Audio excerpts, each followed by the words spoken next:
Welcome to the inaugural episode of Monday at the Movies, presented by the Media Factory. In this program, we aim to bring you a new public domain film every Monday night. Since we're beginning in the middle of February, it's only right to begin this program following the theme of Black History Month. Our film for this week will feature Jackie Robinson in The Jackie Robinson Story.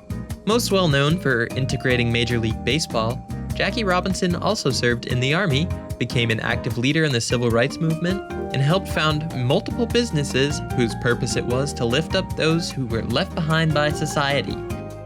He sounds like a real great guy. There have been many attempts to capture his life on the big screen, and tonight we bring you the first, which starred the man himself. So kick back, relax, and enjoy the film.